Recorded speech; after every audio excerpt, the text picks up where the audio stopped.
Le village de Laokwanda, dans le département de Grand Lao, est menacé de disparition, notamment avec le déplacement de l'embouchure. Quelle solution pour cette localité? Nous en parlerons dans cette édition. Au Ghana, le président Nana Akufo-Addo a été réélu ce mercredi avec 51,59% des voix. Bonsoir, merci de suivre le 19h sur RTI2. Tout d'abord, sachez que la Côte d'Ivoire opte pour la vaccination contre la Covid-19. Les premières vaccinations sont prévues à partir d'avril 2021. La décision a été prise ce mercredi en Conseil des ministres. En Côte d'Ivoire, 20% de la population, soit 5 millions de personnes, devront être vaccinées à partir de 2021. Je vous conduis dans le département de Grand Lao, au sud du pays, précisément à Laokwanda. Ce village compte les jours avant sa disparition, du fait notamment du déplacement de l'embouchure. L'embouchure dont la stabilisation va être faite grâce au programme de gestion de littoral ouest. Pour l'heure, il faut faire vite et les habitants de Laokwanda sont très inquiets, comme nous l'explique Dangui Dangui. Un sandwich sur une langue de sable, entre la lagune Tagba et l'océan Atlantique, les jours du village Laokwanda sont désormais comptés. Ce notable du village vient souvent constater comment le déplacement de l'embouchure a condamné la terre de ses ancêtres. Il y a l'érosion marine, mais la spécificité ici à Laokwanda, c'est l'embouchure qui se déplace d'est à l'ouest et qui a englouti près de 3 km du village. Aujourd'hui, tout a disparu. Il y avait les magasins CFAO, il y avait le marché de 1930 et qui existait ici, il y avait le WAF et tout est englouti aujourd'hui. Le quartier des colons de Laokwanda, avec des édifices semblables à ceux de Grand Bassam et d'Assini, se retrouve aujourd'hui au fond de la mer. Même les morts ne sont pas épargnés. Aujourd'hui, l'embouchure s'est attaquée aujourd'hui au cimetière. Vous avez une grande partie du cimetière qui est partie. Nous sommes au cimetière, vous avez la clôture derrière moi. C'est où on enterrait les personnalités. À ma gauche, vous voyez même ce qui vient de partir, c'est paix à son âme. Le ministre Hucher Aswan, qui avait son caveau ici, parce qu'il est natif de ce village de Laokwanda, qui était la ville du Grand Lao. Aujourd'hui, vous voyez que tout est parti. À la chefferie du village, le déplacement de l'embouchure qui a déclenché le compte à rebours de la disparition de Laokwanda est à l'ordre du jour de toutes les réunions. Dans un premier temps, ça amenuise le village. Deuxièmement, on peut voir aussi le fait de ce déplacement, les gens, le dépeuplement. Les gens quittent le village pour aller ailleurs. Ça, c'est encore un handicap. Ce déplacement entraîne l'ensablement de l'embouchure. L'embouchure est ensablée, ce qui fait que les pêcheurs que nous avons ici ont des difficultés pour rentrer en mer. Mais depuis quelques années, une bonne nouvelle nourrit chez les habitants de Laokwanda l'espoir de sauver ce qui peut l'être encore de cette bande de terre qui les a vus naître. Le programme de gestion du littoral ouest-africain dénommé projet WACA. Les WACA nous ont dit qu'ils feront en sorte de stabiliser l'embouchure. Le projet WACA fera en sorte qu'il y aura beaucoup plus de populations qui viendront dans le village. On va retrouver encore nos espaces. Sous la double pression de l'érosion côtière et du déplacement de l'embouchure, peut-on encore sauver le village de Laokwanda? Le gouverneur de la localité est optimiste. Oui, on peut sauver Laokwanda. Ce projet a été initié pour sauver les zones côtières en Côte d'Ivoire. Et donc le département de Grand Lao a été choisi comme projet pilote. Et c'est dans ce sens que depuis 2018, des travaux sont entrepris à l'effet de sauver le département de Grand Lao. S'il est possible de sauver le village de Laokwanda en stabilisant l'embouchure, encore faut-il que le projet WACA, destiné à financer la résilience de ce village colonial, arrive à temps. Direction Adjamé, où le conseil municipal entend renforcer le secteur éducation-formation. Une façon pour elle de venir en aide aux couches défavorisées, aux élèves et étudiants. 1463 élèves et étudiants bénéficient de cette aide d'un montant de 60 millions de francs CFA. La cérémonie marquant cette assistance s'est tenue à la salle des mariages de la mairie d'Adjamé. Clément Boko y était. Ils sont au total 1463, ces jeunes élèves et étudiants qui bénéficient ce jour de bons de prise en charge scolaire de la municipalité d'Adjamé. À travers cette action sociale, le conseil municipal entend promouvoir l'excellence tout en venant en aide aux couches défavorisées de la commune. Un geste qui vient encourager les bénéficiaires à plus d'ardeur au travail. Merci Papa Soumaro pour tout ce que vous faites pour la commune d'Adjamé et en particulier pour nous les élèves de votre modeste commune. Nous vous promettons d'en faire bon usage en produisant un meilleur résultat en fin d'année scolaire. Pour le maire, cette enveloppe va s'accroître dans les prochaines années pour satisfaire encore plus de jeunes. Déjà en 2019, 1100 bons de prise en charge ont été offerts aux élèves et étudiants de notre commune.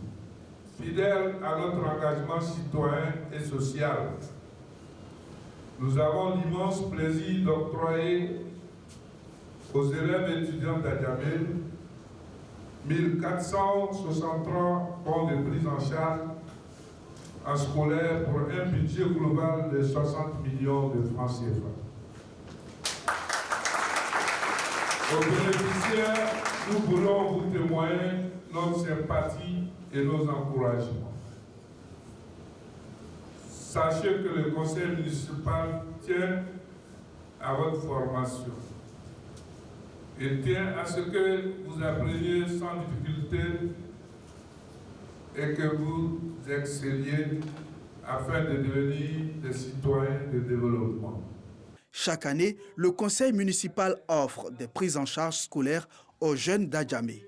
2000 jeunes bénéficieront de ces prises en charge l'année prochaine, à condition de produire de bons résultats scolaires.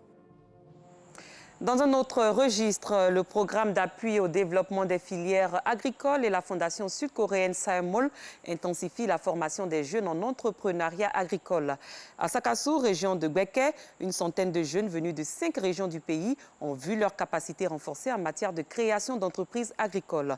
On en sait plus avec Soro Corona. Devant leurs camarades et leurs formateurs, ces jeunes agriculteurs présentent leurs projets d'entreprise agricole et plans d'affaires.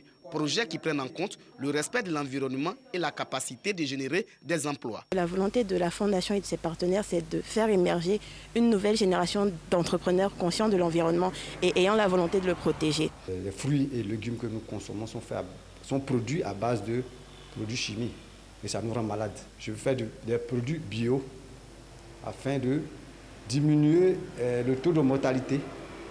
Pour le moment, comme c'est le début, je compte employer 2 personnes. Dans l'avenir, j'aimerais employer plusieurs jeunes pour pouvoir créer l'emploi pour qu'il y ait moins de chômeurs en Côte d'Ivoire. La présentation de ces projets d'entreprise agricole est le couronnement d'une semaine de formation d'une centaine de jeunes en entrepreneuriat agricole. Le projet de formation intensive en entrepreneuriat vert des jeunes au sein des organisations professionnelles agricoles est initié par le programme d'appui au développement des filières agricoles et la fondation sud-coréenne SAEMOL.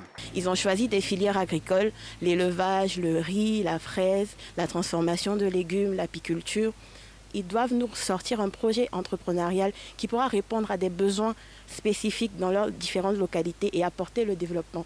À travers ce projet, la Fondation SAEMOL veut faire émerger une nouvelle génération de jeunes entrepreneurs agricoles. Comme la tomate, c'est un jeu de prix, on pouvait avoir soit 1 500 000, soit 1 million, au plus même 2 millions.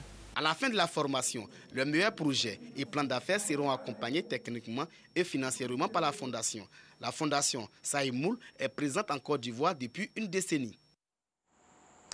Les voies d'Anyama vont bientôt être bitumées. Le premier magistrat de cette commune, Amidou Silla, a procédé avant-hier au lancement des travaux. Anyama va bénéficier au total de 5000 km de bitume et c'est ce que nous explique Paga Sorokoni. Bonne nouvelle pour les populations du quartier d'Anyamangare. Les rues de ce quartier seront bientôt bitumées. Une nouvelle donnée par le premier magistrat de la commune qui a procédé au lancement des travaux de bitumage des voies de ce quartier. Le maire Hamidou Sylla, profitant de l'occasion, a traduit sa reconnaissance à ses administrés pour avoir voté massivement le candidat du RHDP à l'élection du 31 octobre dernier, avant de traduire sa gratitude au président de la République, Alassane Ouattara, pour ses nombreuses actions de développement dans la ville d'Anyama. Aujourd'hui, c'est un grand jour. Le président vient de nous donner 5 km de bitume à l'intérieur de la ville d'Anyama. Et je voudrais dire à monsieur le président de la République qu'ils peuvent compter sur nous. La gratitude du maire de la commune d'Anyama à l'égard du chef de l'État, Alassane Ouattara, appuyée par les habitants de la ville qui se réjouissent du démarrage effectif des travaux de bitumage dans leur cité. Ce qu'on vivait ici bien avant, bon, quand il pleut, bon, il y a la boue, s'il n'y a pas la pluie, les poussières, les trucs fatiguent les gens. Si c'est bitumé, vraiment, c'est le choix de tout un chacun. La route était très vilaine, pour pouvoir rentrer, c'était pas facile. Mais maintenant, ça va. On va avoir une belle route chez nous. Merci au président Alassane pour tout ce qu'il fait pour nous, les gens d'Anyama.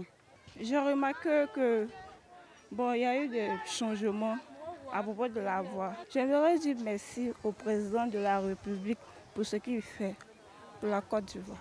Le maire Hamidou Sylla assure les travaux de bitumage des voies vont s'étendre à d'autres quartiers les mois à venir. Il n'a pas manqué d'inviter les populations de sa commune à prôner la paix et la cohésion pour une Côte d'Ivoire développée, harmonieuse et prospère. En sport football, le match d'ouverture du tournoi de la fraternité a opposé l'AFAD au stade d'Abidjan. Score final 0 but partout. Dans la seconde rencontre, la SOA a défait l'équipe du Bafing par 3-0. Notons que le tournoi de la fraternité est initié par la structure Ivoire Sport Promotion en partenariat avec une structure de téléphonie mobile. Le point de nos confrères de RTI Sport. Pas de vainqueur dans le choc du match d'ouverture du tournoi de la fraternité entre l'AFAD et le stade d'Abidjan. Pourtant, les occasions n'ont pas manqué dans ce match. Bien entrés dans la partie, les yéyés semblent bien maîtriser leur sujet, mais peinent à se montrer efficaces dans le geste final, à l'image du tir croisé d'Alou Diarra qui frôle le cadre. Dans la foulée, il est imité par Pascal Koko, mais le gardien de l'AFAD, Ulrich Edan, détourne le ballon en corner pour plus de précautions. S'ensuit une autre opportunité pour les Bleus et Rouges, mais le dernier rempart des Lions se montre à nouveau décisif. Un temps fort que les joueurs du coach Guamene Hugues ne parviennent pas à fructifier jusqu'à la mi-temps. Le rapport de force s'inverse en seconde période. Les académiciens retrouvent l'identité de leur jeu et procèdent par des contres. Germain Nguessambi est tout près d'ouvrir la marque, mais c'est au tour du gardien du stade d'Abidjan, Balo Sidi, de se mettre en évidence. L'AFAD et le stade partagent les points.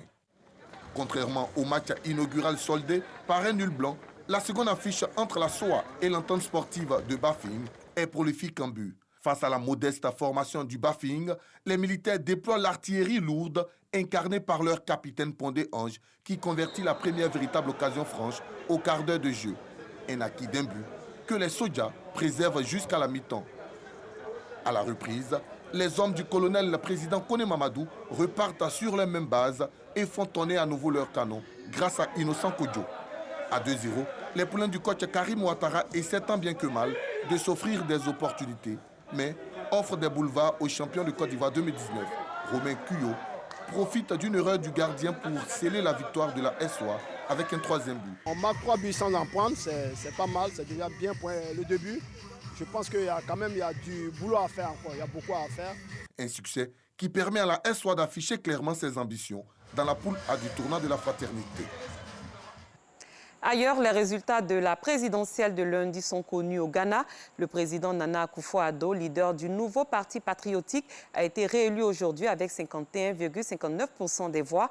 Son rival historique, John Dramani Mahama du Congrès national démocratique, qui l'affrontait pour la troisième fois, a lui obtenu 47,36% des voix. L'annonce a été faite ce soir par Djinadou Koué Mensa, présidente de la commission électorale. Et pour rappel, la Côte d'Ivoire opte pour la vaccination contre la Covid-19. Les premières vaccinations sont prévues à partir d'avril 2021. La décision a été prise ce mercredi en Conseil des ministres. En Côte d'Ivoire, 20% de la population, soit 5 millions de personnes, devront être vaccinées à partir de 2021.